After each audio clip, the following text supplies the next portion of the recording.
Of course kwa Young Africans tetesi ambazo zinaendelea mpaka hivi sasa ni kutoka kwa kikosi kilichopo hivi sasa.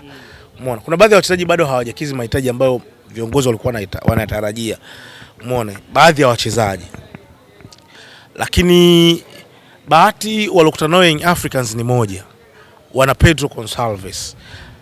Pedro ni kocha wa mradi. Ni kocha ambaye ana uwezo wa kukuvumilia wewe ufanye makosa usifanye makosa, atakupa nafasi mpaka utakapopatia.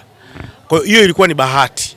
Hasa kwa mtu kama Celestine Ekua ambaye kiuhalisia kwa taarifa zilizokuwepo ni kwamba uongozi wa Young Africans na baadhi ya watu walikuwa wanaona kabisa huyu mtu hata kama tukimvumilia hatuwezi kupata chochote kitu. Kwa sababu kumbuka Celestine Ekua ni mgeni.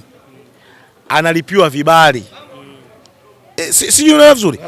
Analipiwa vibali, ni mgeni, amepangishiwa nyumba kali, usafiri mkali. Gharama yake ya kumtunza Celestine Ekua ni kubwa zaidi kuliko kuendelea kufanya nini, kumbakisha. Lakini pili adeliver, yani hatoi kile ambacho watu wengi walikitarajia.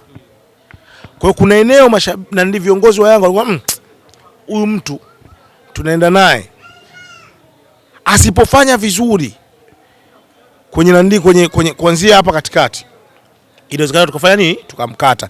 Na ikumbuke Young Africans mechi mbili zinazofuata ni mechi ngumu, mechi ya Al Ahly ya ugenini Cairo na mechi ya Nandia nyumbani ambao wanacheza Amani Complex Zanzibar. Sasa sijajua kama watacheza na Amani Complex Zanzibar, kama watabadilisha ama watakuja Benjamin Mkapa, lakini kwa vyovyote vile inawezekana wakachezea Amani Complex Zanzibar. Kwa hiyo lazima Young Africans dirisha dogo waingie sokoni kwenda kutafuta wachezaji wengine hata wawili wa maana kwenye eneo lile la kiungo cha ushambuliaji na ushambuliaji kwa ajili ya kuongeza idadi ya magoli kutokana na Prince Dube kutokufanya vizuri.